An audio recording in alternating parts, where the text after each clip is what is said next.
I didn't get a chance to tell anyone. Would there be a recording or a copy of this particular program that I could get?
Please wave your grades at the brave who fight for you.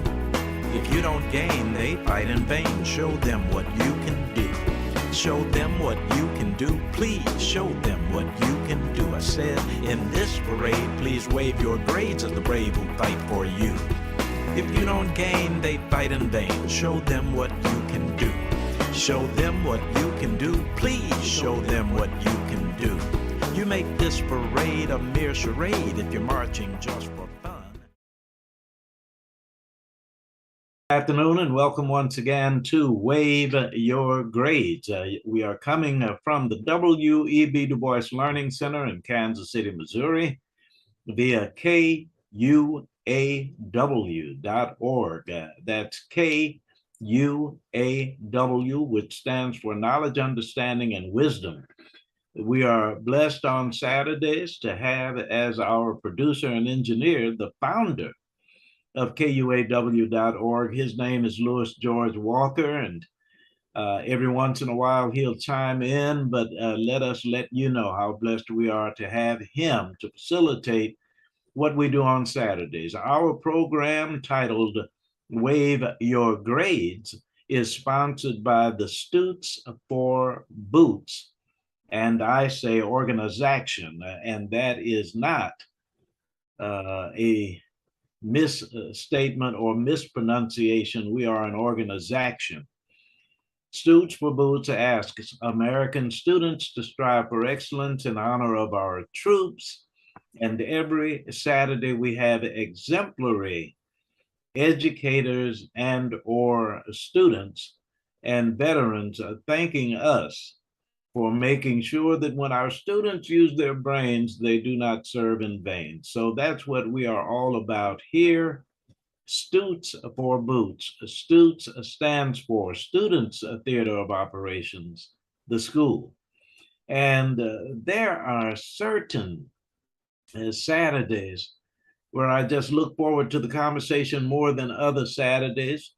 Does not mean that our guests are any less or more professional theater, but this particular guest on this day is a gentleman whose background reminds me so much of my own, that I just cannot wait to hear from him. And now, with that rather lengthy introduction, I'm going to make sure to give our very special guest this afternoon much time to talk because he has much to say. His name is Jewel Ragsdale. He is a transformational education leader and administrator who has turned schools around, who has motivated teachers.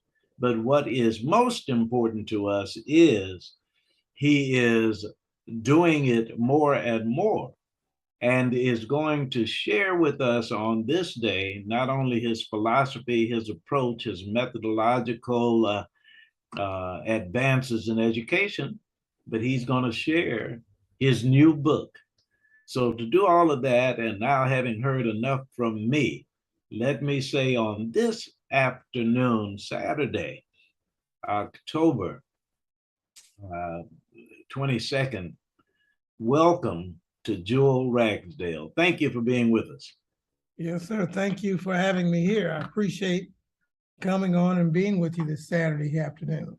Well, let me tell you, just reading your background and looking at some of the things that you have done reminds me of some of the things that I wish I had done and tried to do, but from your own perspective and to help our guests know who you are. By the way, I didn't even say my name. I'm Carl Boyd. This is Wave Your Grades. Let's hear a little bit about the background of Jewel Ragsdale, from Jewel Ragsdale yourself. Oh, okay. Well, a lot of my experiences as an educator were was influenced by things that have happened in my past.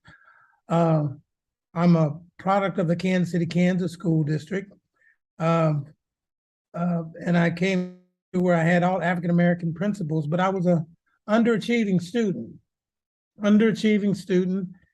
and I had some pretty poor experiences in my middle school and high school experiences.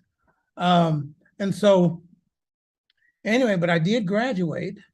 And after graduation, I was working in the county courthouse in Kansas City, Kansas, and I got caught up in a little trouble.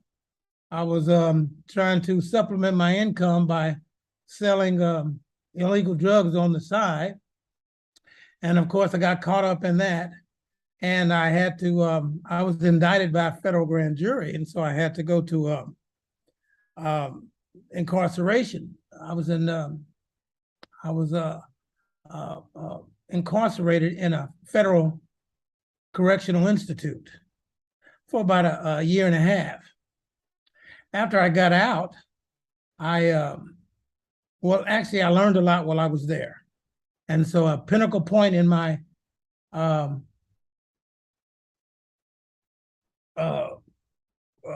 penitentiary career was I tried to read everything I can get my hands on. And I really focused on Proverbs. I read a lot of Proverbs, but one book I did read, and I talk about this a little bit in my book, is the autobiography of Malcolm X. Yes. And it was by Alex Haley. And when I read that book, I read it twice, and when I read that book, it just resonated with me that, how I could, I too could, find purpose, while I'm tucked away. So I use the time instead of letting the time use me. And so, and by no means do I compare myself to Malcolm, although I can relate to Malcolm being an African-American man who's incarcerated and trying to find purpose. And so I can relate to Malcolm in that way. So anyway, I eventually got out and applied for UMKC, and they sent me a letter of rejection saying I wasn't good enough. My grades were terrible. And I was devastated, but they let me in on academic probation. And so the short of it is that I went on through there. When they let me in on academic probation, I sailed through and I ended up earning a Bachelor of Education and a Bachelor in History, a dual degree in both history and education. And then a few years after that, I went back and got my master's degree in education administration at UMKC. I did have to go as a teacher. I taught in the KCMO school district at De La Salle and at Paseo Middle School of the Performing Arts, middle school. And so I had to go before the Missouri State Board of Education. At the time, it was a representative named Lloyd Daniels, who was very instrumental because at the time he was a state senator, I believe. So yeah, and see, that was like 25 years ago. You know, tell you how long ago that was. And Absolutely. so he spoke up on my behalf. So I got my because see, when you have to teach, you have to fill out an application, as you know. And so I teach kids, and I was honest on my application. Told them, yeah, I had a felony conviction, so they had to go through a background investigation. Absolutely. You know, and so once they did that, after a year, they gave me my license to teach. A couple of years after that, or years after that, I went to KCK as an administrator in 1999, and I had to go through that same process in Topeka with the Kansas Yes. State Board of Education. And so that's a little bit about my those experiences as a youth, and overcoming adversity allowed me to put emphasis on why I created the school that I created, or why I felt I could create a school to catch struggling learners like myself. Now, this is so interesting and inspirational, as a matter of fact. And when you say that you do not compare yourself to Malcolm X, I suspect that were he with us today, he would certainly compare you to his experience going from Detroit Red all the way to El Haj Malik Al Shabazz, and those things that he went through. Oh, by the way, I'm just going to ask real quickly if you are familiar with a gentleman whose name is Millis Doc Bass. Are you familiar with Doc Bass? Doc is a minister, but I say that to you just to say that he too had an incarceration experience. And as a matter of fact, that's where he got the nickname Doc, because he was like the Philadelphia lawyer, but he, as you suggested, did not let uh, his having to serve time being served upon him rather than served for him. So thank you for that. And thank you for being candid, for that admission.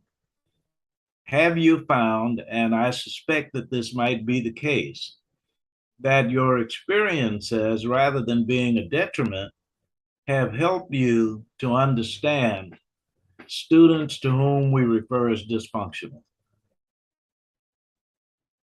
Yes, yes, especially in terms of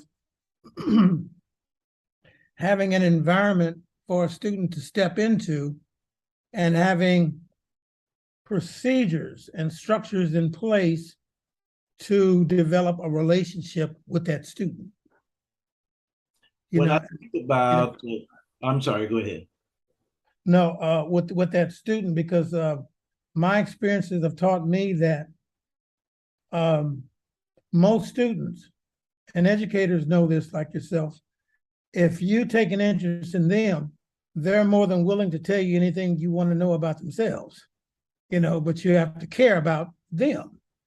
And so if they find an adult, and especially an authority figure like a teacher who would take an interest in them, well, they're more inclined, you know, once you get past the facade, they're very much inclined to tell you, you know, what their aspirations are, or you know, they can tell you enough where you can create a narrative and get that student to recognize the events in his life leads to a purpose that he should have in his life.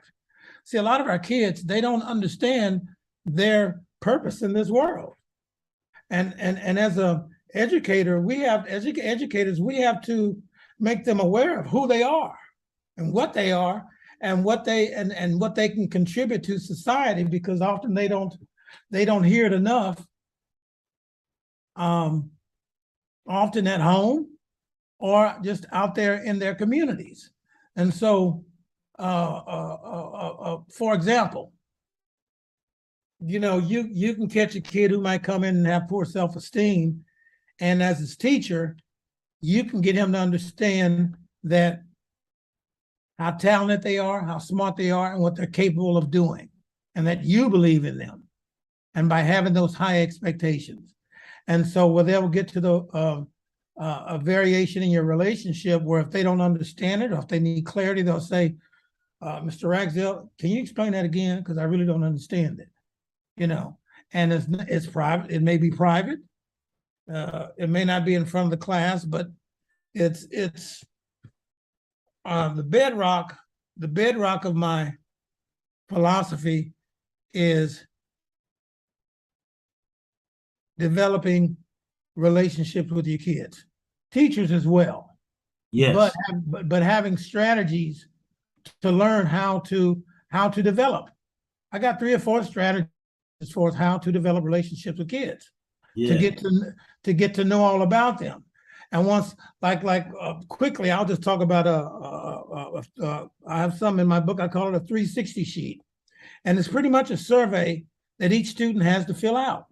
Okay. And it tells who they are, who the significant people are in their life, who they live with, what are their extracurricular activities, who do they go to church, who do they respect the most, what do they want to be, if they what sports they participate in, what all of that. And by you, and an important one, what is unique about you? What special medical condition that you have that nobody knows about? What significant thing happened to you in your life? You know, and it's private information, but once the students fill that out, and you find out, well, the kid may have had brain surgery when he was 4, and say, take that kid, and you can come back and say, you know, and when you talk to the parents, by knowing this information, the parents will be more inclined to say, well, this teacher understands my baby, you know, because I had another student. We used to worry about why the parents, he was a 6th grader. And every time he came to the school, his grandmother, his mother, and everybody came up to the school, and we were just like, we love the support, but my God, he needs to grow. You know, he needs to, you know. But anyway, once we got down to the 360 sheet, we found out that the kid was born at 2 pounds. Wow. He was 2 pounds. Now, he already was special ed. And they dressed him, you know, they dressed him real nice, but they were overprotective. But after we read his story, we understood why his family was so protective of him, because he wasn't supposed to live. He was a miracle baby. And so once we relayed that information to the parents were so relieved that we understood their situation, they stopped coming up to the school so often. They stopped coming up there. And the kid began to grow because he began to take ownership and take responsibility for his actions. And because we differentiated instruction, and we did whatever we needed to do to first build a relationship, and then secondly, teach that kid. This is so wonderful in so many ways. And one of the things that I infer from what you implied is that when those parents did come up to school, it was increasingly for positive rather than negative reasons. Yes. So, yes. And you mention in your writing, and I'm going to ask you to give the title, and if you have something there that you might even show the title of your book.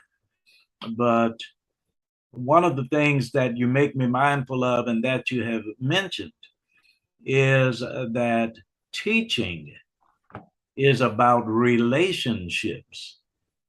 And you are helping not only the relationship with the child, but with the home and with colleagues. Yes, yes, yes. And forming those relationships with those parents as well. Yes. You know, with those parents as well.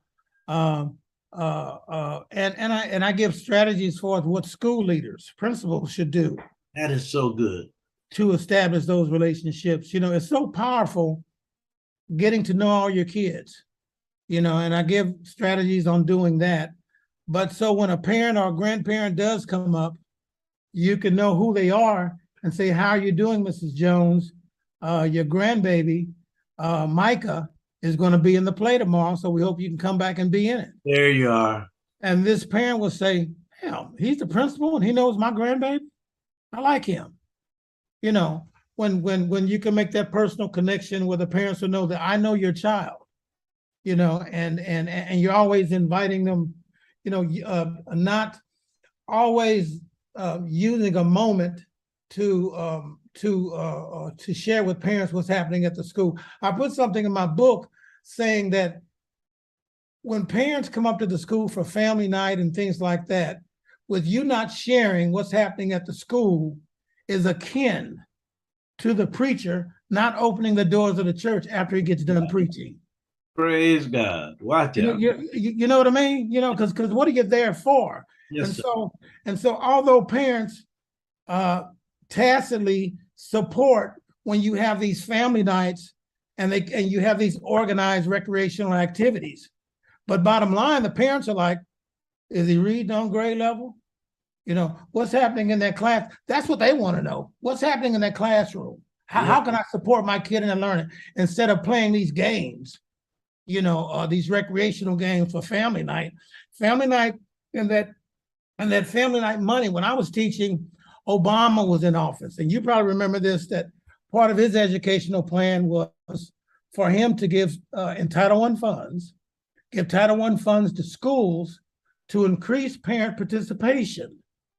Because the research says that if parents are more involved in their child's education, then the child tends to do better in their education if parents are involved. So Obama pushed out a lot of money for that, and I took advantage of it in terms of having family nights, splitting the parents up to go into the math and science classrooms combined, and the reading and social studies classroom, so the parents will know the strategies that we are using to educate their child. So the parents would know the homework policies, because as you know, middle school kids are disingenuous about homework. Yes. You know, and so if the parents knows, you know, these are the software programs that we recommend where you can monitor the child and their success and things like that, or this is the time that I give homework, then Johnny can't go home and say, well, I don't have no homework. Right. You know, because the parent knows what the teacher's doing. That's what that family night is for. Thank you. Let me do this. Jewel Ragsdale is our guest, and I would like to make sure that those who are with us, not necessarily particularly educators, but certainly educators, but others who are stakeholders, know how to contact you for speaking engagements, know how to get your book and whatever else is relevant as it relates to contact. Yes, that's well, I have a website, jewelragsdalespeaks.com. That's all one word. And that's Jewel with two L's. Yeah. jewelragsdalespeaks.com. And my book accelerates student achievement by improving the culture and climate in your school is available on Amazon. On Amazon, Amazon.com, and just go to accelerate student achievement, and my book should pop up. And my book is kind of broken into three parts, which is the first part is a principal and school leaders establishing a vision. You know, what do you expect it to look like? What do you want it to look like? But let me back up again. Please. Let me back up. Another reason I wrote this book is that, you know, with the acceleration of the baby boomers that are leaving the work market because the baby boomers are retiring, well, school districts are having to push up teachers, instructional coaches, and principals to different jobs. And sometimes these people are not necessarily ready, but there's nobody else available. Okay. Because there's a shortage. Yes. Okay. And so you're moving people up into instructional coaches or mid-level instructional people or into administration. And often it may be a year or two too soon, but because people like me are retiring, in mass, you got to have a principal. You got to have an instructional coach. So they got to have someone. And with the shortages of teachers that are coming out of the school, I felt by writing this book, it could be a resource or a tool for school leaders to use to build their capacity as they become school leaders, instructional leaders. Yes, indeed. You know, You make me mindful of something that, oh, by the way, I wanted to mention a name, Donna Birch. Donna Birch was a principal, and I think she was at Longfellow at the time. This has been 20 years or more ago. And every day she would call some students' names and she would say to that person, "Hi, Jewel, happy birthday." And she had the birthdays of every student in her school. And that personal greeting, just that, made a significant difference in the lives of the young people who attended that school. There was a school in Atlanta, Georgia, the children's school. Their principal was Marcia Spiller. And Marcia had 523 students, all of whose names she knew. She knew whether or not the grandmother had asthma, and yes, brother was graduating. Does yes. it sound like Jewel Ragsdale to Right. you? That's right. That's right. My Lord. If there's and it's the same way with your teachers, because you have some teachers and they don't have kids, but they have dogs or Okay. cats. Okay. And so a teacher will come in, all she has is a dog, or she may have two or three dogs. Yes. That's been my experience. So when one of the dogs die, I would show some compassion because I know how she is about her dog, Absolutely. or I know how she feels about her grandbaby, and that's so as a principal, just like I do with teachers and students, if I find out there's a grandmother or an uncle or a relative that's living in the home or something like that, I always make a mental note to kind of follow up, to ask kind of, ask the teacher or the student, how's their family doing? How are the kids doing? Thank you. And by doing so, the teacher go, well, he's tough, but he cares about me. There you go. Let me ask Louis George Walker, are you with us? I always ask before, okay, before halftime. Uh, well, there you go. It's all about school. That's Yeah. our very special guest is Jewel Ragsdale. And at the beginning of the program, we were talking about how those interested can access KUAW.org, not just Wave Your Grades, but other programs as well. So, Brother Ragsdale, we ask of Louis George Walker to talk about this station and how they can get this program and others, if you would, please.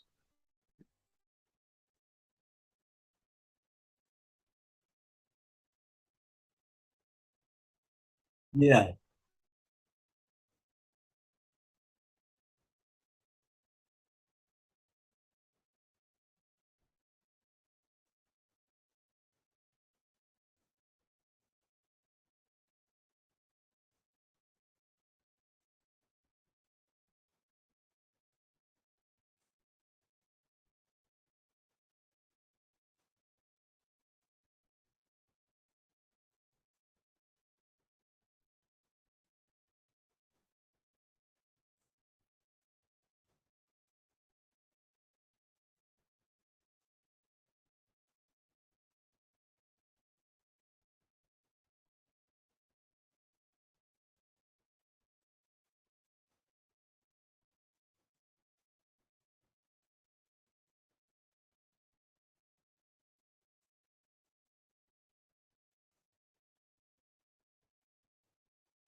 Thank you very much, Mr. Carl Boyd, having the privilege of being with America's #1 educator.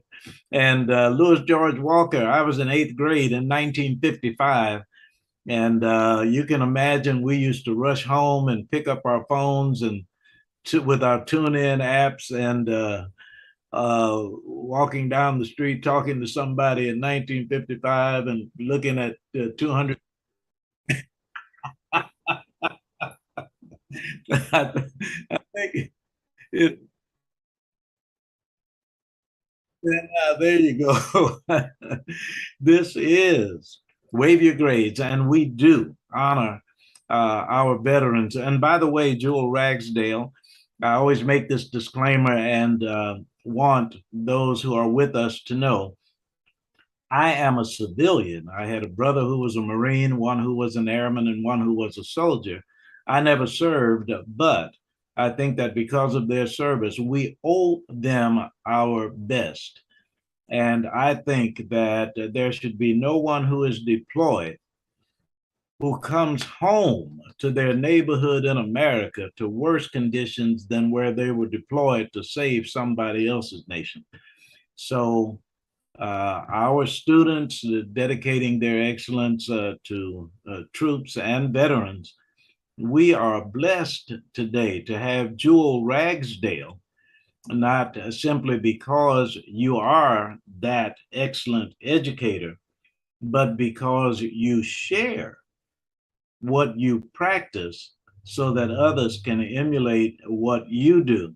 I'm going to read a sentence and an introduction to you and your book, and just have you reflect on it for a moment. And again, this is Jewel Ragsdale, and it says, today's educators are faced with various duties and responsibilities, beginning with the primary responsibility. Now, this sentence stood out to me: to keep students safe and improve their academic achievement.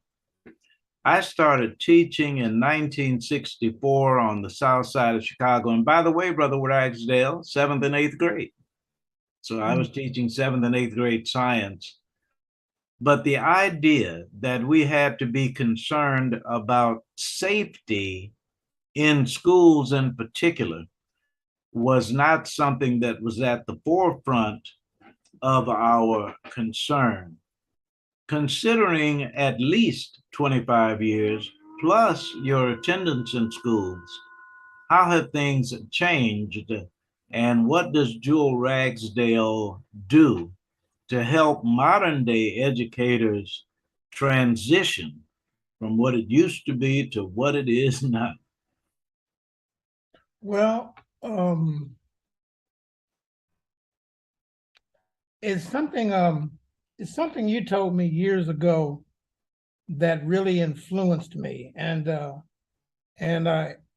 kind of, in different parts of my book, I kind of broken it down in different elements. And you share with me that we need teachers with 20th century values with 21st century approaches. And I may be paraphrasing you, but that was pretty much what you told me, and that resonated with me. That resonated so much in terms of the values, in terms of having a vision for the school, you know, with shared assumptions and beliefs that all kids can learn, you know, and putting that putting a student-friendly environment in place to where you can get to know your kids. To just break it down, get to know your kids, you know, and getting to know your kids and having high expectations and caring about your kids. That's 20th century values, you know. And I ain't talking about. And I always used to say, I don't care if the cat's black or white as long as they can catch the mouse. Thank you. Know, if they're just sending me white teachers, I got to train those white teachers to teach my kids. Yes. You know, and that's my responsibility to do that instead of just making excuses. Oh, they just need black teachers. No, I know some white folk who can teach Yes, sir. and who can teach urban kids. Yes, sir. And I've ran into some African Americans who were not good Okay. for African American kids. So I've seen it both ways. And so by having those 21st century approaches in place, you can begin to do some of the 21st century things that which I talk about which is in the second part of my book, which is an issue I have and a bone of contention that I have is that why do administrators have to always waste their resources on the bottom 10%? Why can't all the kids have a learning intervention? Just because my kid is smart, that means he doesn't get an intervention? Yeah, he should. Yeah, he shouldn't get an intervention. Come and on.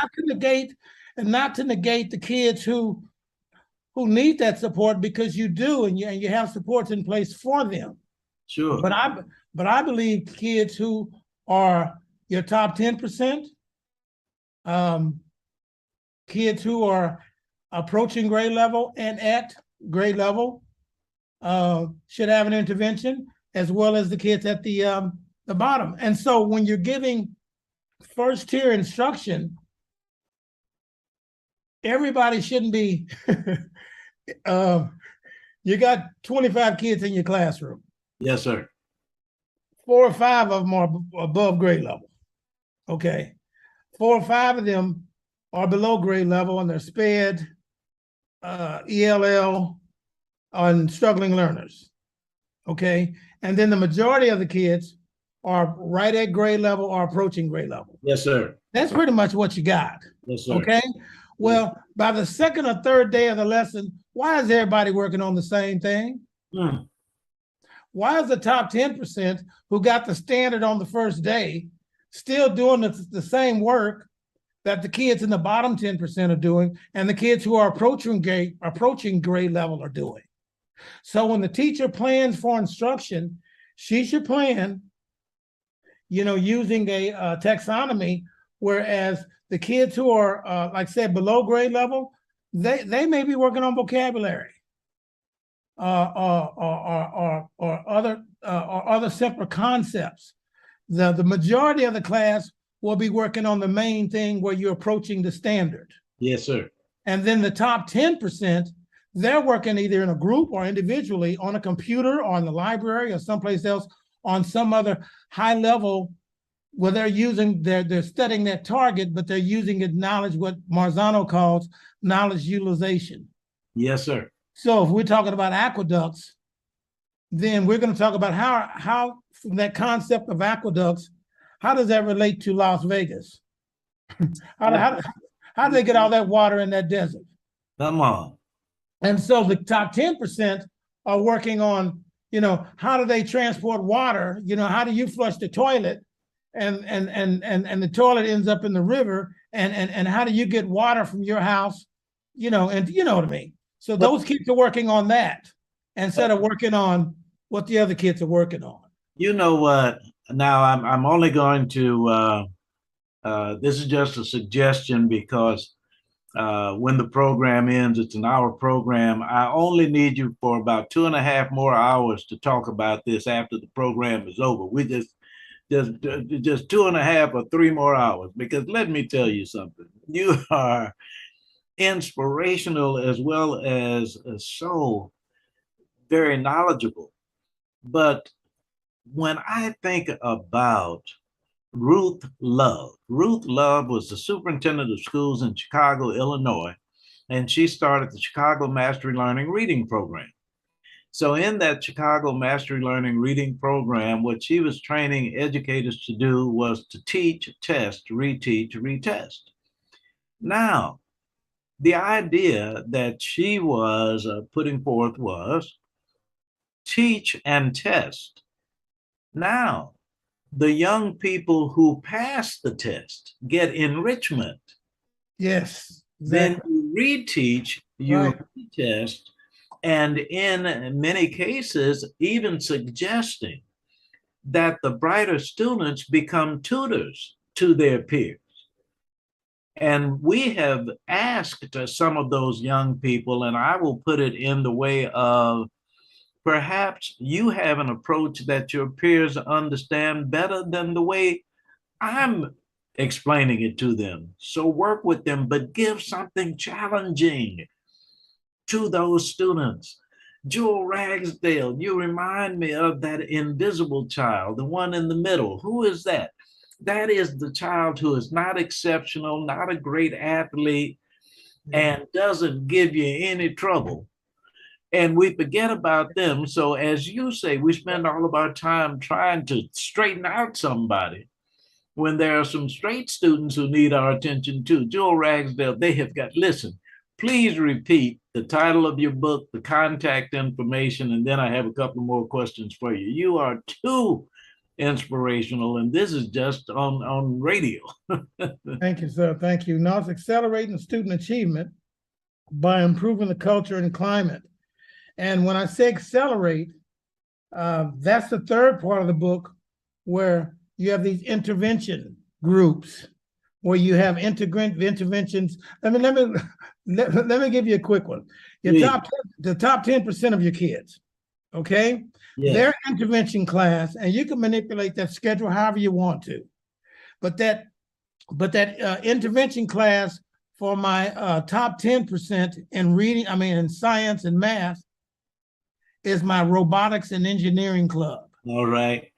And I would have teachers like you who are teaching science and mathematics to be the sponsor so they can take those concepts that are taught in the classroom and where the kids can utilize those concepts in real life situations with Lego robots or whatever materials they might need to make it really happen for them.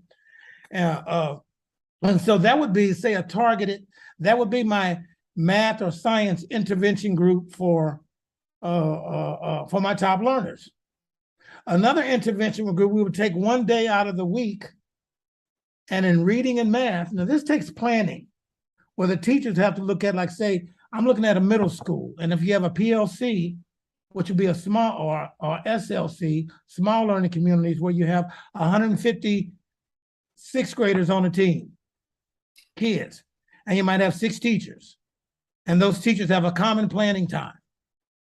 Through that common planning time, you look at your reading and math scores from top to bottom, where the kids are strong. That, along with teacher observation and classroom formative data in the classroom, and determine certain groups and break those kids into certain groups, and at particular times during the week, adjust that schedule where these 20 kids are going and they're going to work on these 2 standards in math, and this group of students, these other 20 kids are going to this classroom and working on these standards and this here. The teachers who teach reading and math, teach reading and social studies, will be teaching the top 10% of the kids. Yeah. Because those kids are kind of autopilot, just kind of, whereas the teachers who have degrees in science or math will be teaching the kids who are approaching grade level and those who are below grade level, because they would have more remediation. Yes, strategies and things like that. So those are just two interventions out of, I think, 5 or 6 that I name in the book, where you can target all your kids and put these interventions in place during the school day, instead of doing what we've done, where we wait until the end of the school day when their intellectual capacity is gone, and then we take our struggling learners and then we put them in after school tutoring, which eventually morphs into a makeup session so they can just get a D or a C to pass the class. It's not standards based. Come on. So not only is that the worst time to do it, you need to have these interventions in place during the school day when the kids academically are still, and I'm talking about from the top kids to the bottom kids. Oriented. Yes, indeed. Yeah. So now, I just had to get that in. Now that is the acceleration, the acceleration of student achievement, because regardless of where my kid is at, and I gave several examples of, like you talked about the one kid, if he comes to school once a week, well, we're going to target him And when he comes to school next time, we're going to sit his butt down with one teacher and we're going to funnel to him.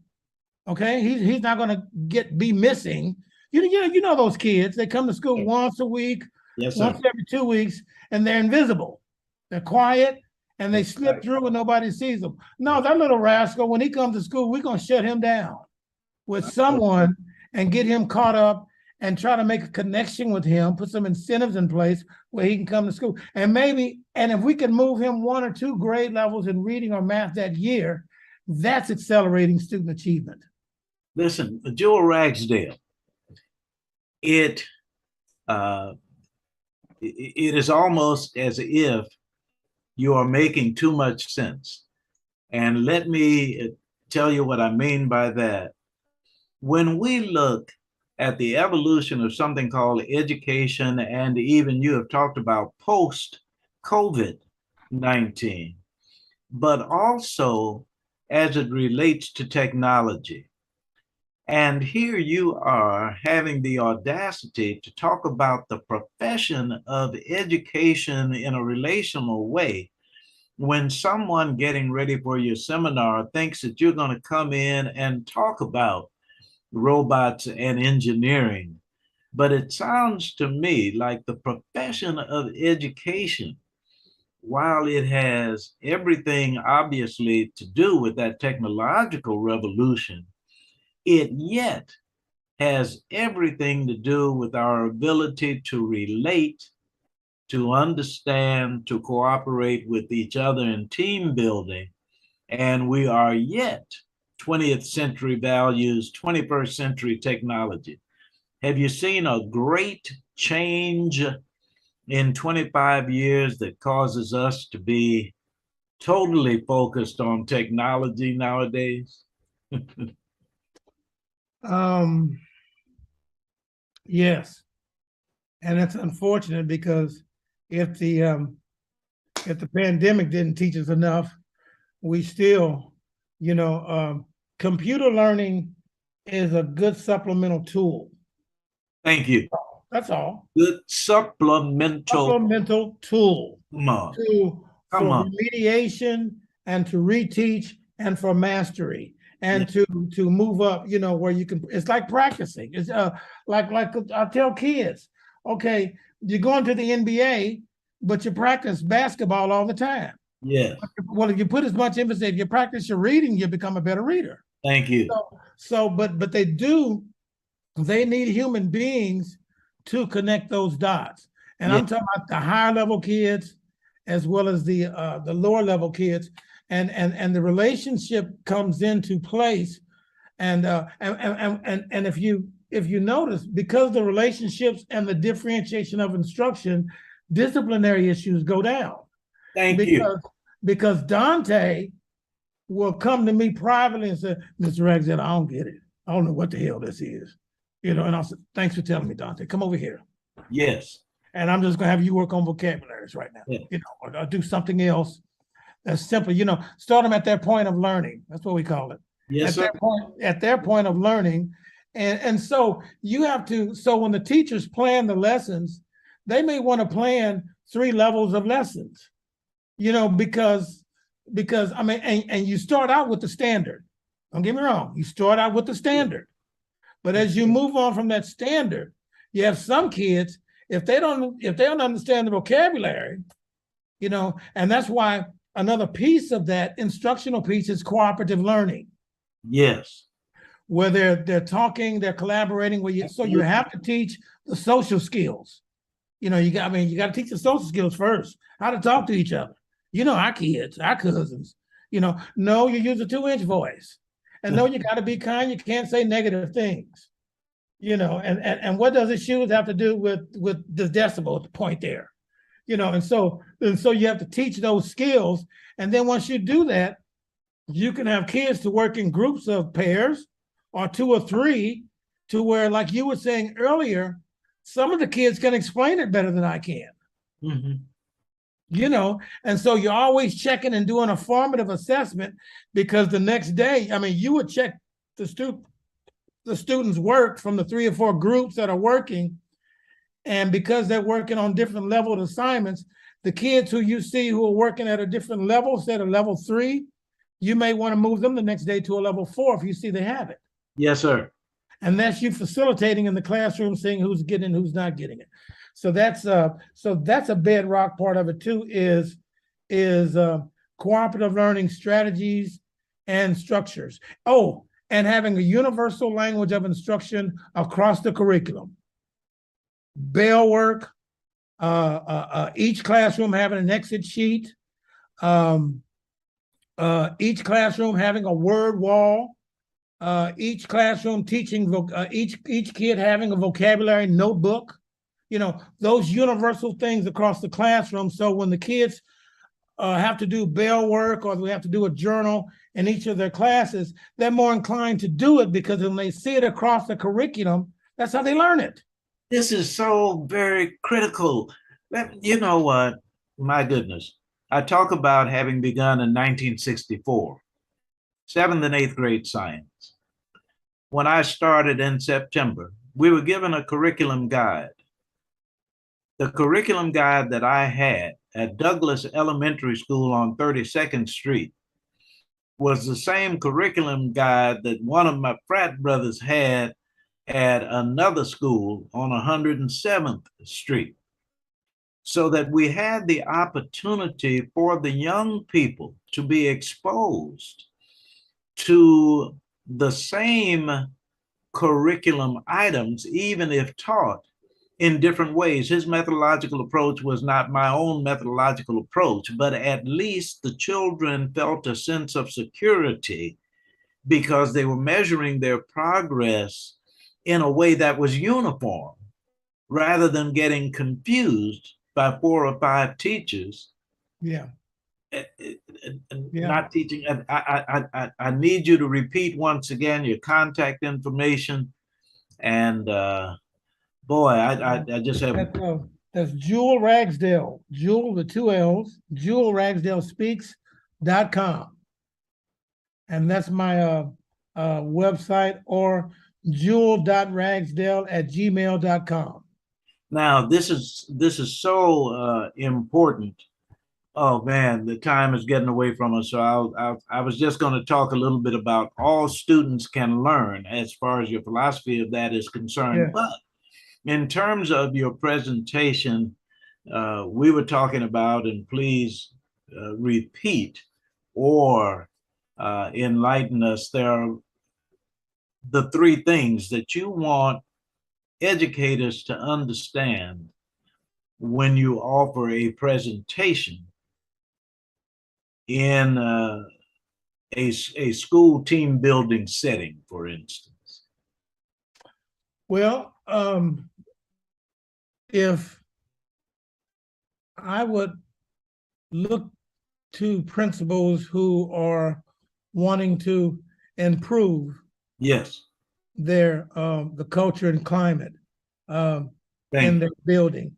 And so it's because culture is so varies so much, it's kind of like just having a conversation and seeing their strengths and seeing what their strengths are and just seeing where they're struggling. Is it instructionally, or is it having a vision at the school, or is it having the lack of relationships, which will come to behavioral problems? So, in terms of the 3 areas that I focus on, I would just kind of like to have a one-on-one with the principal of the school leader to see where they're struggling at. Like I said, quickly, I'll say this. In my case, we had my school had uniforms, okay? And they had school uniforms, had to wear khakis and polo shirts and ID badges. And I had 90 to 95% compliance and no sagging pants and all pants tucked in. Thank you. Thank you.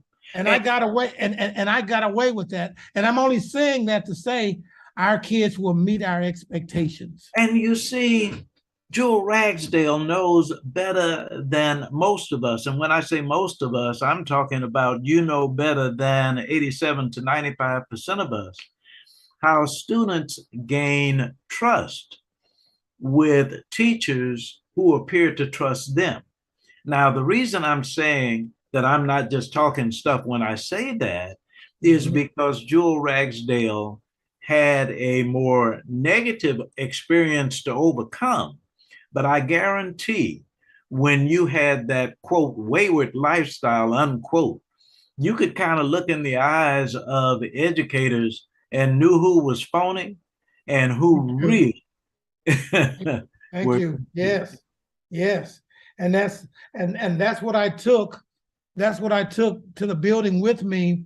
And that's another reason why you need people that look like you in positions of authority in school. Yes, sir. You know, because I'm from the hood and was from, right off 18th and Corndale over there in Kansas. When I saw the little rascal, I said, "Come here." Yeah. Yeah. I wasn't intimidated. If a kid had problems in another school, a lot of principals wouldn't take them. I would always take them. Kids who had behavioral problems, and kids who came in throughout the school year, I would have an orientation with them. Now let me. I gotta say this real quickly, and we're getting to the end of the time, but I gotta say it. 1968-69, my principal, Mr. Bazan, gave me Jeffrey Reese and Leon Bolton and Newton Thompson and Finus Henderson because no other teachers would take them. So they were in my 7th grade class, and I remember their names. It was the best year that I had because we had so much fun. Leon was in the Prairie Courts Pimps, and Jeffrey was in the Dell Vikings, rival gangs. So naturally, I sat them next to each other. And Newton, I didn't even know what bipolar was in 1968, but I knew that he had a behavioral problem. But Finus was the one. When I read your biography, let me tell you who Finus was in the class. He was the class jokester. Yeah. Why was he the class jokester? Because the Jeffrey and Leon, who were gangbangers, loved Finus because he would make the class laugh at the teacher. And when I read your stuff, go ahead, tell your own story. We got 2 minutes left. Oh, yeah.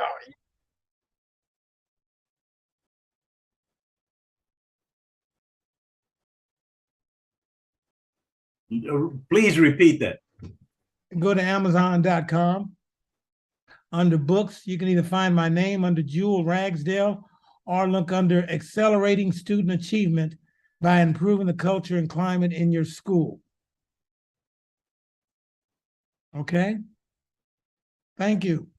You have 1 minute. That's a shame. Yeah. Yeah, there was a elementary school. Actually, one of my classmates is a state senator now. I don't know. You probably know David Haley. Yes. Anyway, he was in my 2nd or 3rd grade classroom with me down at Hawthorne.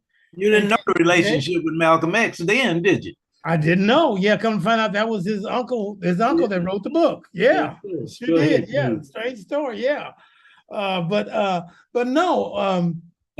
I made a few jokes in class. I wore thick glasses, and back then they were glass and they were horn rimmed. Walter Cronkites, and the kids used to tease me a lot.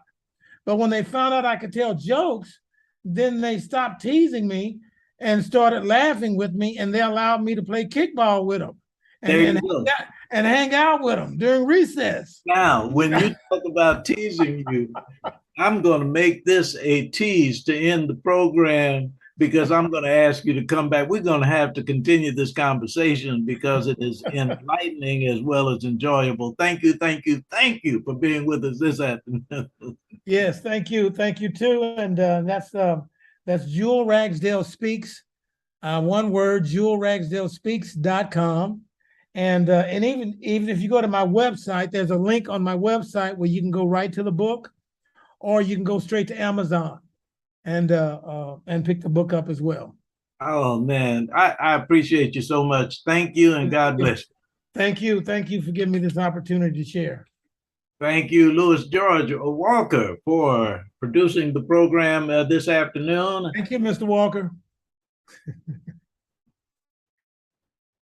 Thank Okay. you. Students across the USA, your Students for Boots message for this day, October 22nd. If American students do not go to school, American warriors have no reason to go to war. My name is Carl Boyd, thanking Jewel Ragsdale, Louis George Walker, Gracious God, and Wonderful Wanda. I'm on my way home.